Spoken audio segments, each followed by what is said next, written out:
Clay, on the list of Jeffrey Combs' Star Trek performances, which includes such standout performances as Weyoun, Brunt FCA, that guy in that DS9 episode who took nudie pictures of Kira, Shran from Enterprise, which we're currently covering.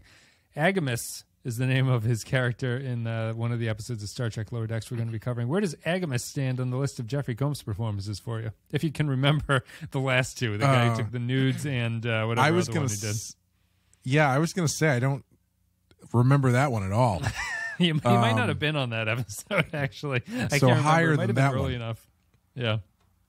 But He's way I at think the bottom. I think this performance was great. I thought it was really, really good. He clearly was having a good time, but weirdly enough, one of his more restrained performances, I thought.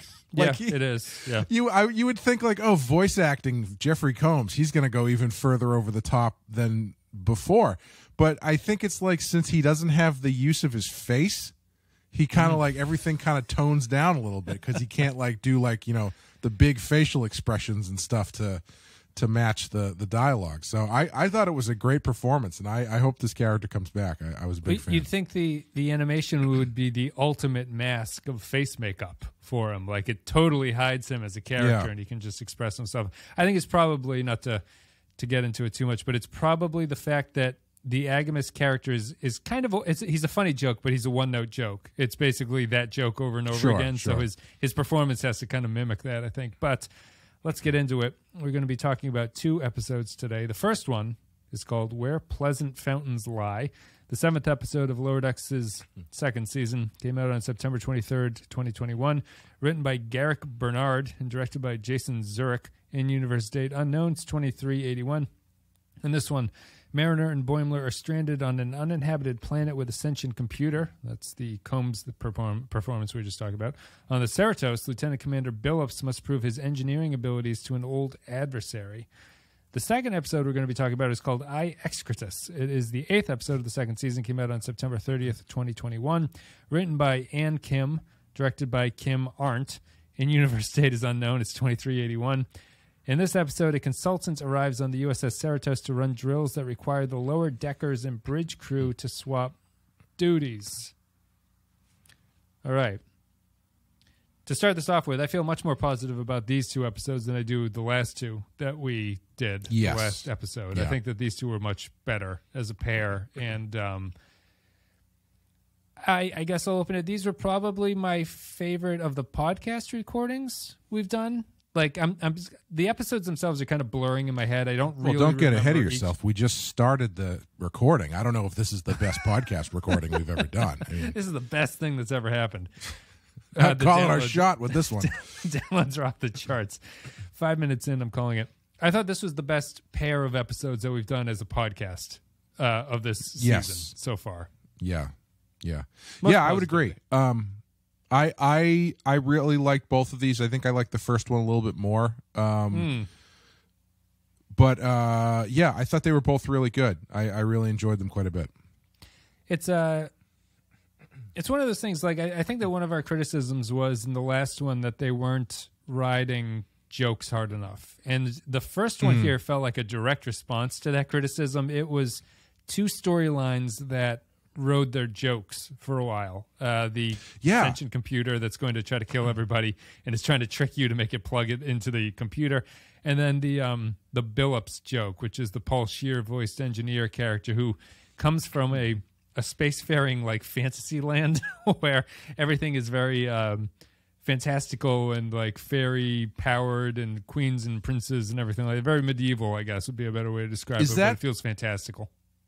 Is it a callback to a TOS thing? I don't think so. No, because the way that they mentioned when I forget who says it, but the little bit of exposition they gave where they're like, oh, that's the planet where everybody moved, where someone moved medieval times to, and that's just what they built their society around.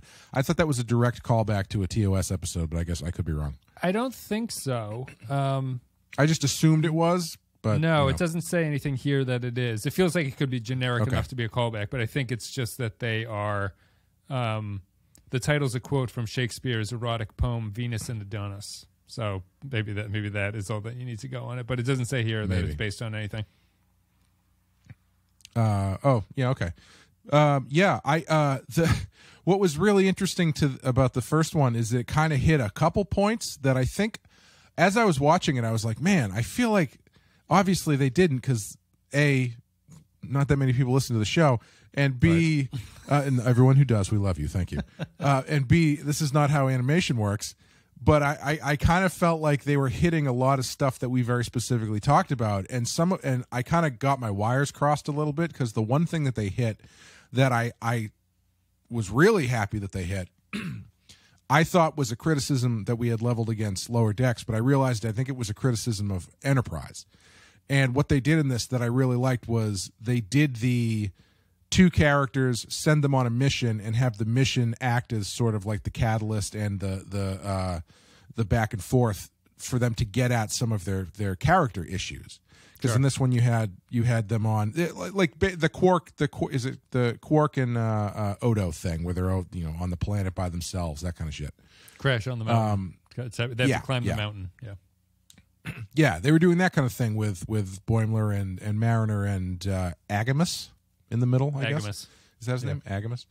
And I like that. I thought that stuff was good. And I like that the triple, the A, B, and C plot structure they had was a little bit more streamlined, where it was really only an A and B. There was a little bit of C. But C was really kind of a part of B. What's the C plot? I would say the Tendi and Rutherford thing, where it's Rutherford's got to get out of his comfort zone and stuff. Like it's like just a little bit, but it's like it's so much part of the B plot that it barely registers as its own line. But it's still a there. Character moment a character moment for Tendi based on Rutherford's plot, I guess, would be the way that I would describe it. Yeah. And so that was good. I think the casting in this episode was great. There's some weird meta casting Paul Scheer and his wife as his mother, which is a little bit strange. Was that June Diane Raphael or whatever her name is? Oh, interesting. Okay. Yeah. That makes sense. Yeah. But she was great. Jeffrey Combs was great. I thought that the jokes were good. I think my favorite joke was the at the very end of the after Boimler reveals what he's done. Agamus freaks out and he says he's going to blind him, and then he just clicks the lights on and off.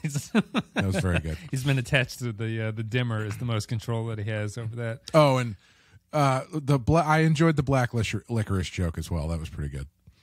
Yeah, I like the water drink tastes like black licorice is a good thing. Yes. As they have to drink it. I liked the focus of this one. It felt like you're saying just a response to every problem that I've had with it so far, which is that it felt more like a Star Trek parody in a lot of ways. Yeah. It didn't feel like it was just a let's reference all the stuff that is in Star Trek. Right. It felt more like it was like an original creation that was in the Star Trek universe, and in some ways felt more Star Trek-y than a lot of the stuff that they've done, which is like, the alien computer. I like a little minor touch I like is that Boimler has to carry around the computer like it's a baby on his little chest carrying thing as they're walking around with him. I thought, Combs is good. I feel like the computer is kind of a one-note joke, but I thought that the performance was good enough that it carries the joke of like, oh, just put me over there next to the computer. I'll be safe over there. You don't have to worry about anything. Yeah, it reminded me a bit of. Did you ever watch Aqua Teen Hunger Force back in the in the occasionally? day? Yeah. Did you ever see the one with the cube? It was like a multicolored. Yeah, it was like a multicolored cube that they thought was like the smartest thing in the universe, but it was just like a shitty frat guy. Yeah, like it kind of reminded me of that a little bit. Yeah. The sheer the Billups plot line, I thought was good. I think that I do have. I mean, to stick with the positive source before, I do think that these two episodes share something that I see as kind of a criticism. But the positives of it is, I thought this was the first one that I was, and I think we've been talking about like wishing to involve more of the bridge crew and stuff like that, because I feel like those characters are kind of funnier in some ways than the Lower Decks cast. At least they have they have stronger joke personalities that can kind of stick out in a plot line, and you can build stuff around them, and it makes it a little bit more like overtly funny. Billups is a good character for that. I like this fantasy or medieval king and queen type kingdom that he comes from is kind of funny. The joke is funny that his mother wants him to lose his virginity because once he does, he will be forced to become the king of the planet and be forced to be recalled from Star Trek. So here's my criticism that I think is also going to tie into the second episode that we'll get into. I felt a lot like, after these were over, I felt like Mike from Breaking Bad in that famous scene where he explains his backstory to Walter. He says, I took a half measure when I should have gone all the way. To me, I thought we were in line for some really, really good comedy, relatively adult but funny jokes in the Billups plotline and in a lot of the stuff that we can talk about in the second episode. And I don't feel that the show ever really grabbed the bull by the horns because, as you're saying, the Twitter feedback to this show is, how can Star Trek do this? How can it have naked people in the episode? And I think that the show is stuck in this bad place of like, here's a really funny joke, but we kind of have to PG it a little bit. And we can't go the whole way that would really make this kind of funny and absurd and over the top. I think the Billups storyline suffers the most from that because I was expecting I expected every character from his home world to be trying to trick him to have sex with them somehow. And his like whole plot would just be trying to avoid any of this happening, but it plays out much straighter than that. And I don't know if it really benefits what the joke is in the long run. Yeah, that joke in and of itself kind of was a little bit, well, I don't know, because I mean, sort of the point of him going there was that it was under the auspice of, we're not trying to do that anymore. We respect you as an engineer. So if everybody were to do that, it kind of undercuts the smoke screen that they're putting up. So I can understand why they wouldn't do that in that particular instance. Yeah. But even so, that was like, I feel that the ending joke that he basically just can't perform felt like a little bit of like a cop out almost. Like it was like, oh, okay. It's like, I understand that that's a joke and it's kind of funny, but it's not building to a point where it's like, oh, this is really clever and this is kind of an interesting escape that they can get out of it. It almost didn't feel like a joke really at that point. You know, it is a joke, but it doesn't feel like you've built to a situation where the cleverness of the situation and the characters are going to allow you to escape it in a kind of a novel way. So it just felt like a little bit of a letdown. I think to tie it into the second one, I think that the one that sticks out to me is that, you know, Boimler is going through this whole Borg thing where he keeps trying to get the perfect score in this Borg simulation. But at the end of it, the Borg capture him because he can't leave the holodeck because the crew has to do their thing. So he's stuck in there. And they do this whole assimilation thing. I was expecting for like a montage of horrible stuff to happen to him in this, you know, just to really break down what we've been saying about how it's really traumatic to be assimilated by the Borg. Yeah. And they imply it, but they don't go very far with it. You know, it's like, and that would have been, you would have understood his trauma having to stumble out of the holodeck after that, and then he's like a completely shaken person by what happened to him, even though it was fake. And I feel that the show there didn't really go all the way with what it was trying to do either, in a way that hurt the jokes.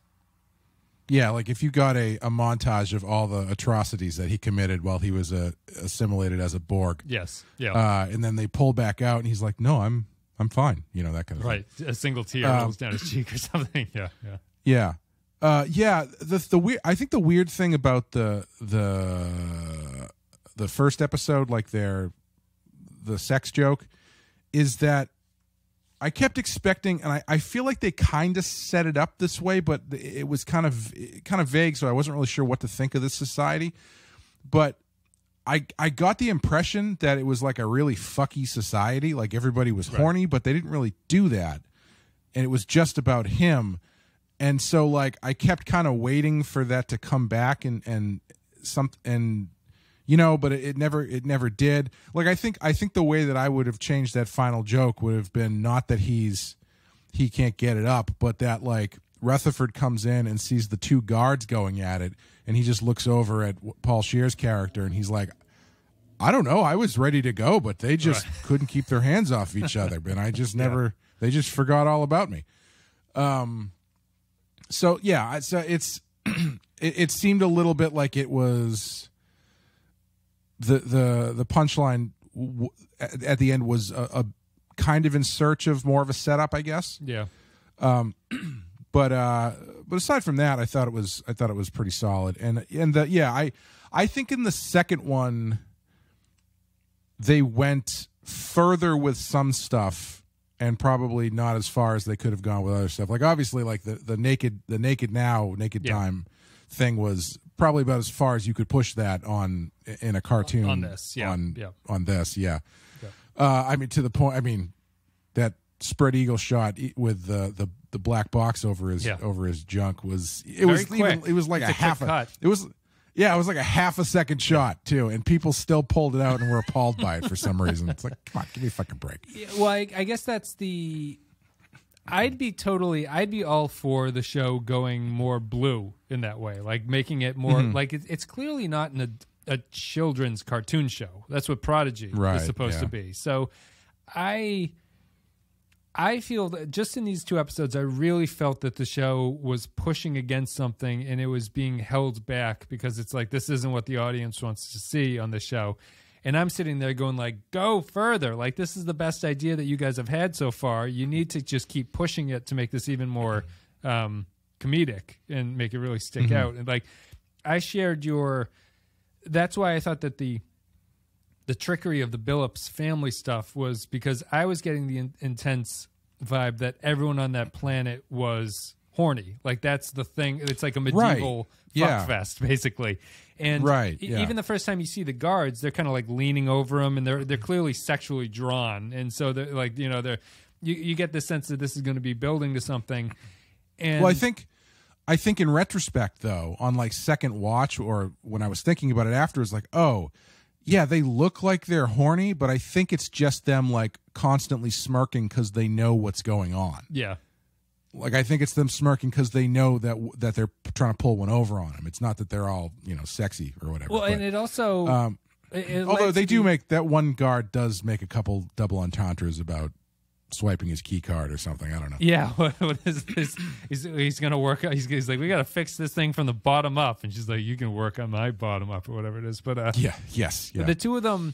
So the male and the female guard, like the way that it kind of struck me as, not what I was expecting is that at the very end they have the male and the female guard both trying to sleep with this guy Billups at the same time, right? And so. The way that I was reading, Billups? I know it is. That's all I can think about is Chauncey Billups. Great 5 years in Boston or whatever he had, maybe even less in Boston. Yeah, drafted with Ron Mercer, the Patino era. Larry Bird isn't walking through that door. We got Chauncey Billups coming in.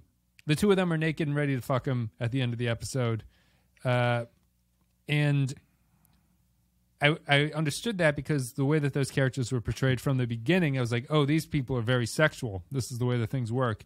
By the end of it, though, it actually felt more to me that it was a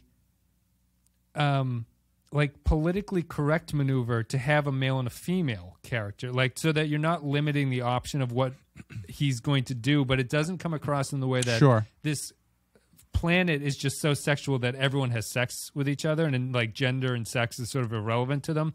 It felt more like it was an attempt to just say like, who can say what Billups, the cartoon character, cares about, and it's just, I was expecting it to be more funny, and the reason for those two characters to be there at the end is because their whole job is to do this kind of like their whole raison d'etre is to hook up with this guy. I mean, if that's the case, it's actually smart on his mom's side for just being like, let's just cover all the bases just in case we don't know what he's into. Yeah, exactly. Lay every trap possible that could get this guy. Yeah, it seems like that would make sense to me. Bill, is Billups supposed to be sexy? Except he goes about trying to because he combs his hair a little bit in this, and I was like, I thought they made the cartoon look a little bit sexier, and I don't know if his mustache and general appearance is supposed to be a disguise. that was another reason why I was a little bit confused by the society, because it was like he runs his hands through his hair and it sweeps back into this kind of like suave manicured look that kind of makes him look a little hotter. Yeah. And I thought it was supposed to be like, oh, now he's going back to where he's from, which is a place full of hot, sexy people. Right. And so he just rustles his hair, and now he's hot and sexy. I thought he'd take the mustache off, like a fake mustache. You know, it would be like the mustache is just like a little bit of a disguise. Yeah. Like in UHF, just pulls the mustache off. A call back to Defiant, Riker taking his mutton chops. Oh, right. Yes. Off. Do you think he's supposed to be, is it a disguise? I don't think it's hinted at. I think that would be interesting. I think that's kind of a funny thing to do for him. I don't think it's a disguise. I just think it's just he combs his hair a certain way when he's off world, and then it's a sign of him going back to where he's from is when he gets his sexy hair back. Yeah. I thought it was good. The evil, I mean, Combs' performance is very good. Just to get back to the Mariner and Boimler thing, I suppose I like that plot just because it didn't stick out to me as strongly as they were trying to shove a Mariner and Boimler plot down my throat, as it felt a natural mission that these two might be on. Yeah. And I thought that the computer was funny enough and enough of a side character. Like, I guess it pointed out something about Lower Decks previously that I never really thought about, is that a lot of the tertiary characters that get dragged along as kind of the plot device have not really been all that interesting to me. And this computer was the first one that I was like, oh, he's actually kind of funny by himself. Like a lot of the other previous plots are just kind of like a nebbish alien or kind of like a nervous guy or someone who does something else. Right, this is not really good, but the computer was a funny idea, so I thought it worked well with them. Yeah, I think the computer worked. I think the drill sergeant character is more in line with what you're talking about. They usually do, where it's just kind of like, yeah, this is fine. There's not really. It's a tertiary character that's kind of involved in the plot. Not really. It's kind of a generalized new alien, unless that's an alien that has been Star Trek before. I don't know. I've never seen that before, but and doesn't really have a ton to do. Are you talking about the consultants in the second episode? The one who okay. Yeah. Whereas Jeffrey Combs had a ton of stuff to do, and he was, pretty integral to the story. Yeah. I guess we'll talk about the second one and moving on. You thought, did I hear right? You thought you liked the first one better, first episode better? Yeah, I did. I did really like the second one as well. I think I liked the first one a bit more just because it seemed like an episode of Star Trek. Like, it was structured well. It worked as an episodic sci-fi story that you'd see. Like, if you took the jokes out of that episode, it would be a solid episode of Star Trek, like a down the middle episode of Star Trek. And I think I was just more.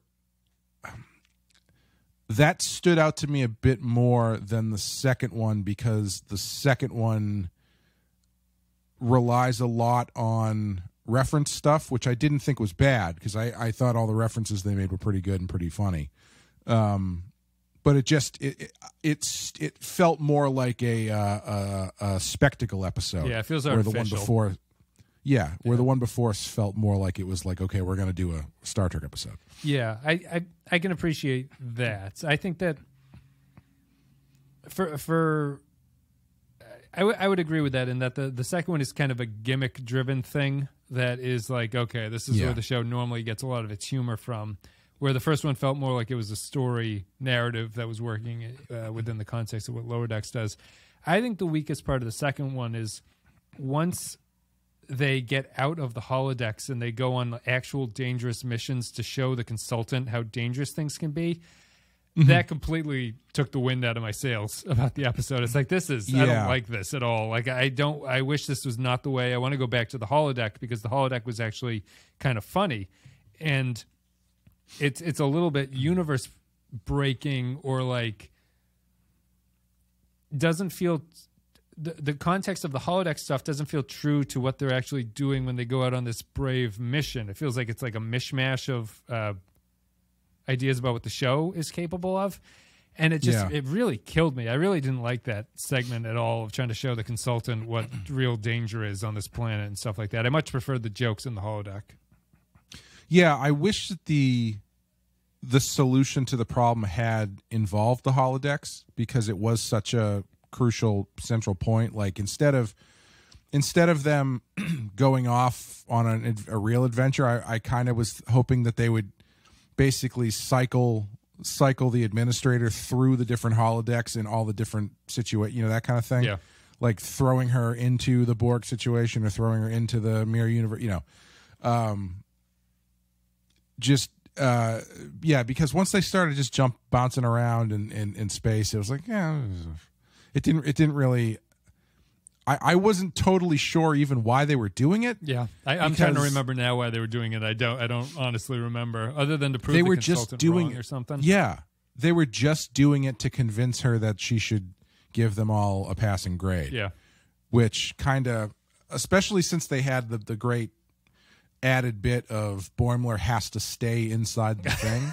All right. Yeah. I thought that was great. Yeah. But it didn't serve any like direct outcome. Like it was just he had to stay in there until they decided it was time for him to come out. Yeah. You know what I mean? So it would have been nice if they had linked the solution more to the holodecks and like beating that system, other than just tooling around space and making someone scared. Yeah.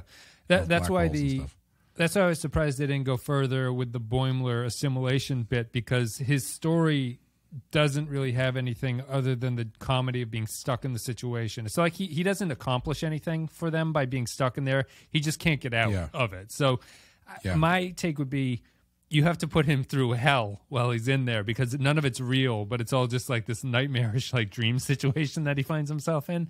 And it was a great payback to his confidence and cockiness of trying to get the perfect score in that the entire time, is that he stays in for so long trying to get the perfect score that it all comes back to haunt him, which kind of feels like thematically appropriate to the Borg in like a real true sense of what the Borg are. It's like they'll keep coming, and even if you get the best of them, you're only just, you're flipping a coin and you've got 5 heads in a row, but you're eventually going to flip a tails and things aren't going to work out for you.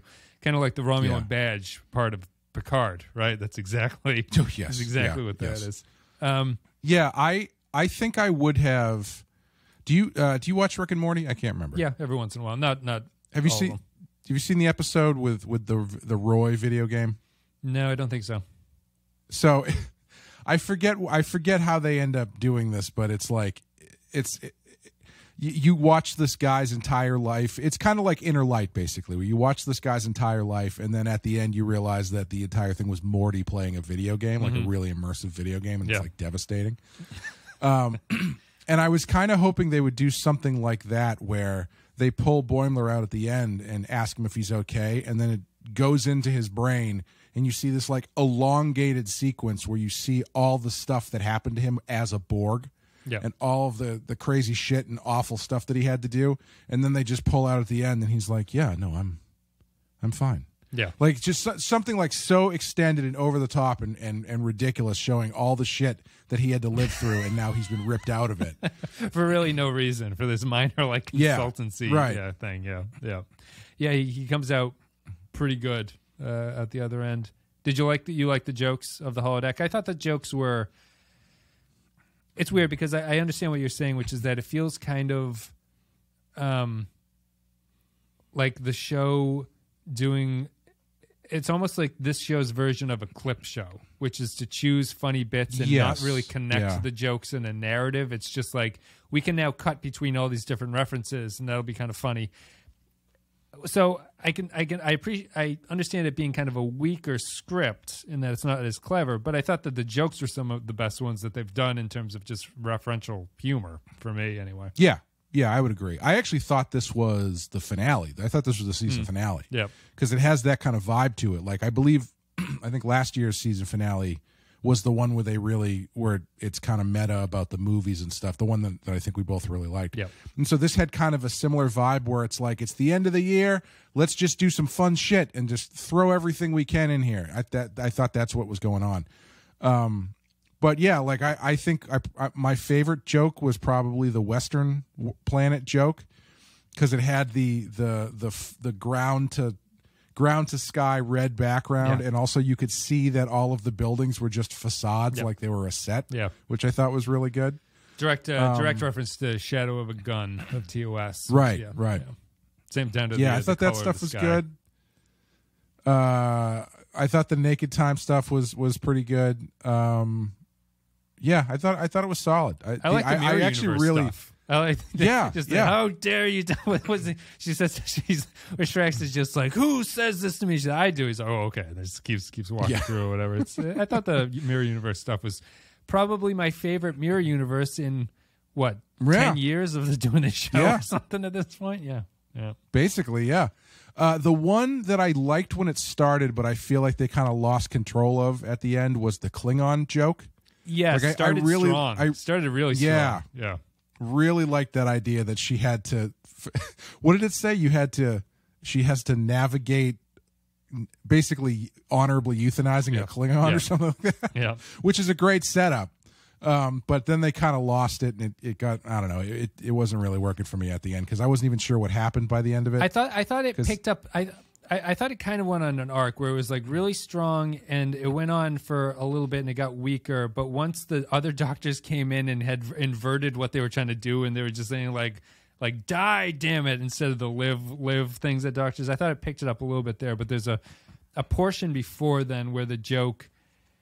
It just kind of hits that Family Guy thing of like they do it for a little bit and then it starts being funny, but then it comes back in with new characters and new energy and it becomes a little bit more funny. But the doctor's talking about like he has so many kidneys and so many hearts. It's like impossible to kill this guy or whatever like that. It's that kind of obviously a reference to Worf when he breaks his back in that TNG episode. But oh, really? I didn't even realize that was a direct reference. Yeah, he wants. Worf wants Riker to kill him because he's crippled in that episode. So that's this. Yeah, There's the Borg, and then is that it? There's the Borg, the Western, the ethics of killing somebody, and the senior officers going something. What do? They stack. Stack stuff. Yeah. The senior officers had to stack the weird shaped things while there was a queue running around, and I was like the commanding officer going, "Oh my God, Jem'Hadar!" He just runs off and to stack those blocks. Yep. Yeah, it was good. Like it was good stuff. It was you could tell they were having fun doing it, and I thought the jokes that they were telling were referential, like good referential jokes. Yeah. Like it was. I definitely I definitely was laughing more at stuff than my girlfriend was when we were watching this. The second one, because, or just both of them in general? I would say the second one probably more because it was so reference heavy that it was, and there was a lot of like throwaway quick stuff that I was chuckling at that I don't think landed with her at all. Barely landed with me because they were doing it so quickly. But I But you preferred the first one, I guess, is the other way of saying that? I would say so. I actually don't know. That's a good question. No, because I would have. I think you had mentioned you liked the last two, and I would have thought that. Yeah, because I personally try to stay away from my critique or my review being like. I like the jokes because I get them kind of thing. Like, I don't think that the show should do that. So I'd be interested just because, as we were saying, I did think that the first one felt like the best script that the show has done to this point. Yeah. So maybe not for other people, but for me. Well, I think a show like this is at its best when you don't need to get those jokes. Yeah. I mean, those jokes really should be there for people who know to know, but it shouldn't sacrifice the rest of the show because of it. Like, for instance, the episode where he gets caught in the transport, where Boimler gets caught in the transporter, that's going to be funny even if you've never seen the Tom Paris episode. Yes. Not Tom Paris, Tom Riker. Yeah. Tom Riker. Yes, and Scotty gets stuck in the transporter beam. Too. Yeah, like that's just a funny the cloning thing. Yes, is second. Yeah. Like that's gonna. I think that lands regardless of if you know what they're referencing. Yes, but there are other stuff like a guy running in and saying, "Oh my God, the Jem'Hadar," which isn't going to land with someone who's never watched Star Trek Deep Space Nine. Yeah, no, that's a good point. Anything else to talk about the second one?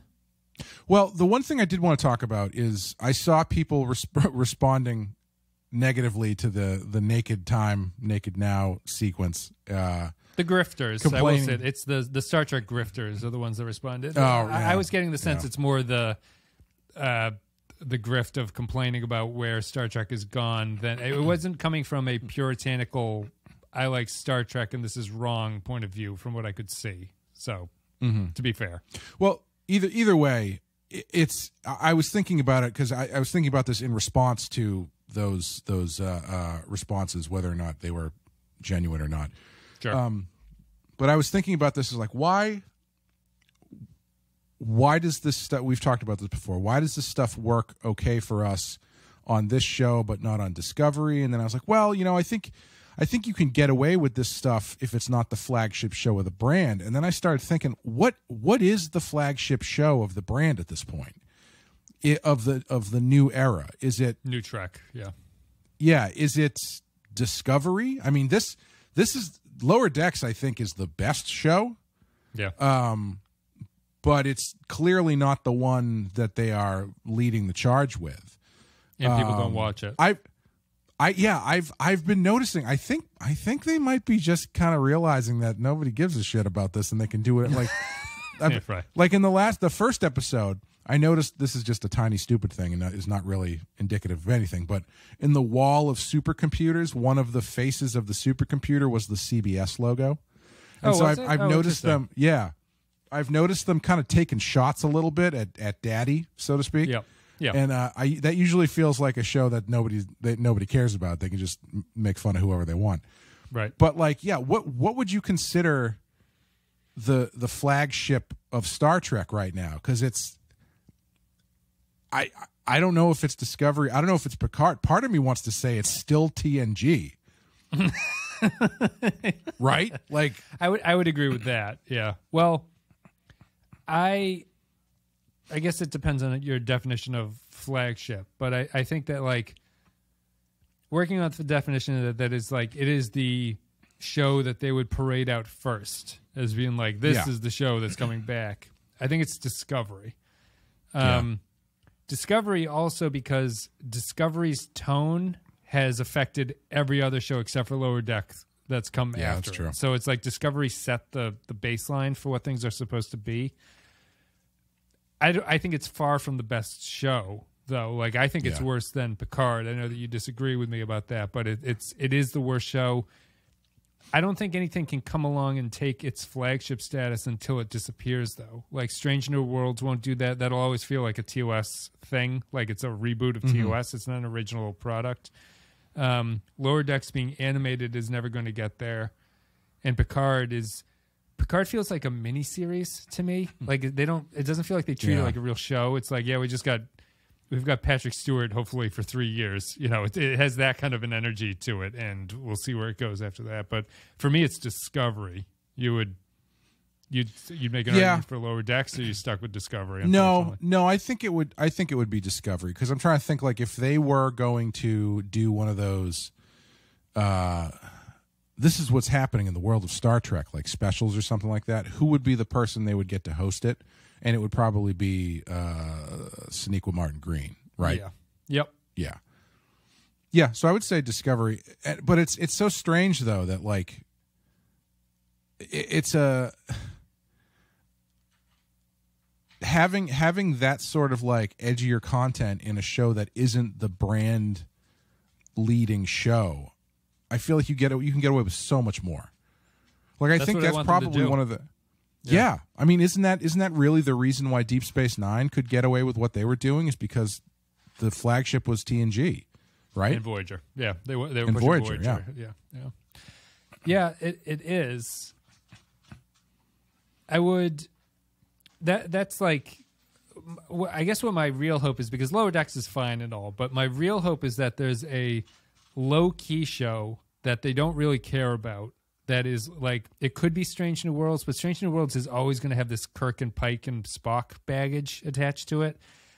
If there was just some show that came out that was like completely divorced from the stuff we already know, and it wasn't the main show that was being pushed at that time, I feel like that's the show that will become the best version of what Star Trek will be in a modern sense. You know, it's like a it won't be Prodigy because it's for kids and things like that. But they're and I don't want another show, but like that, I feel you need that. Like Picard kind of felt like that should have been its thing. Picard should have been this sort of prestige miniseries that is like very short run, short energy. It had a Pulitzer-winning showrunner. You know, it's like they've got everything going for it, and it just comes out. It's like, this is trash. This sucks. Like, what the hell is this? And so I don't know if they're ever going to do it. I don't know if there's ever going to be something that will supplant Discovery as the flagship, and I don't think that there will be a show that will come up from underneath and bubble up to be something exciting at this point, mostly because they've done so many shows that it would be really surprising. Yeah, I wonder if Lower Decks had been live action instead of animation, if maybe that could have been it. Because I do feel like in animation you get away with a lot just because like people just generally take it less seriously. Yeah. Like I there's a podcast that I listen to who's been bringing up the fact that the Marvel What If show has made like basically zero impact on the Discord. Like nobody talks about it. Yeah. Like it's not like nobody cares about spoilers for it because I guess people are watching it, but nobody really cares that much. Sure. It's too much. Whereas if that was, I mean, well, I think it's just an animation thing. I think there's a certain level of oh, sorry, they're all animated? That just shows my ignorance. I didn't realize they were all animated. Okay, that makes sense. Yeah, What If is entirely animated. And I think if it wasn't, I think if it was live action, it probably would have more people paying attention to it. And that's not a mark of quality. Yeah. I think that's just there's probably fewer people interested in animation, and there is more of a disconnect where the engagement of shows like the live action Marvel shows or Discovery or Picard is a lot built into the story, and animated shows aren't usually, at least the modern animated shows, probably, I would say probably Rick and Morty being the exception. They're not really known for their long form storytelling, you know? Yeah. And that seems to be what really gets people is the journey in the story. Is that why anime is so successful? It's possible. Yeah, maybe. Huh. And I wonder if Strange New Worlds. I apologize if you can hear my dog eating directly behind me. If Strange New Worlds is straight up episodic and doesn't really have like an overarching thing, I wonder what the response will be. I mean, we've talked about that a million times before, where it's like you can still do it, and like Doctor Who does it, and people still like that show. But it'll be interesting to see if there is another show that comes up that is sort of like the Dark Horse sleeper show in a way that Lower Decks hasn't quite managed to make, is in the contention of being, but hasn't quite made it to that point. It could be. Do you agree that Strange New Worlds has baggage just because of its previous existing characters that it's drawing off of? Oh, definitely. Oh, 100%. Okay. Yeah. Like I like they have Captain Kirk burning a hole in their pocket right now. You know what I mean? Like how long are they going to wait before someone says the name? You know, they couldn't even make it through one season of fucking Discovery without playing the Enterprise card. Like it's going to happen. You know, it is. Yeah, it's interesting, and you know the Singh character, Ensign Singh or whatever it is, good Singh, and then Mbenga and stuff like that. I actually like that. I think that's a clever use of a character that does exist in TOS, but no one knows any goddamn thing except about his name and the fact that he's a black person. Like those are the only things you know about Mbenga. Before we go at it, it's just the thing that's going to sink Strange New Worlds is that Akiva Goldsman is the showrunner, and he seems like a fucking moron. Like he just strikes me as someone who has become he works a ton, and I don't look at his portfolio and go, wow, what a career this person has had. He seems like he's just entrenched, and they will just get work because he's worked. I understand. I'm not an idiot. He's worked on successful projects, right? So that's financially successful projects. So he gets this. but I don't really have any faith in him as a storyteller. And we'll see. If I were to rank them, I'm more excited for Strange New Worlds than the new seasons of Picard and Discovery, just because I don't know what is coming. Yeah, I would agree with that. But these two episodes made me excited for more Lower Decks. It's reaffirmed my belief. I was down on the show, but I think I'm not even down. I was down in the sense that this is fine, but I don't know if I want to talk about this anymore. Yeah, I'm hoping that they get even more ballsy and start taking shots at their own shows. Yes, like I want to see more Discovery jokes. I want to see more Picard jokes. If nobody's paying attention, or if the perception is that nobody's paying attention, then do whatever you want, man. Go for it. Just it's all it's open season on everything.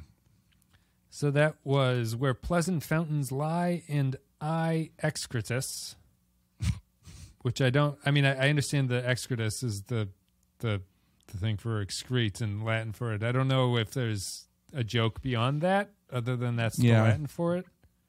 Yeah, I don't know. I was trying to figure out. Yeah, I was trying to figure out if it had any meaning other than it was just like a poop joke for a board name. But special. Oh, I guess I have to say the whole thing. Thank you for listening today. Support the show at patreon.com/The File. If you're so inclined, a couple $1 a month will get you extra stuff. We're going to be talking about this month. The hell are we talking about? We're talking about it's Halloween. It's October. So we're going to be doing some spooky Halloween, stuff. baby. You know what to do. We're doing The Fly from 1958. Ooh, excellent. I didn't know that, actually. We're doing Schisms as a revisit, the TNG horror episode, which is actually, in my opinion, the scariest episode of Star Trek. And we're going to be doing Friday the 13th, Part 10, Jason X. Yes. Jason in Space. Yes.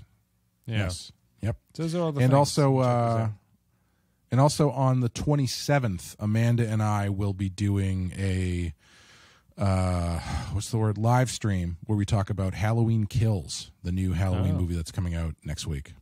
Spooky. That'll be on the general YouTube channel. I would assume it's not Patreon. Yeah, that's not a Patreon thing. Cool. We also we do have our first Bat-Ass Patreon thing coming out this month, though, where I think it'll be this month, where it's Sean is going to be talking about his secret history with why he doesn't work for Marvel Comics, so which is it's a pretty interesting story, actually. I won't spoil any of it here, but it's surprising the stuff that he actually has gone through with that other company. Interesting. So if you want to know why Sean Murphy will never, in all caps, work for Marvel. No, not never. That's a big part of it, is that it's not that he has anything against them. Never ever. Never ever until I know. I'm sorry. We got to guy. sell. We got to sell for the clicks, man. We got to go for the negative. Tune in this month for Sean Murphy's milquetoast opinions about Marvel. He thinks the paper stock is too thick. He thinks the people that work there are okay. They're fine. It'd be nice to work with them occasionally. All right. The carpet in the office could use a vacuum, but aside from that, it's a pleasant place to be.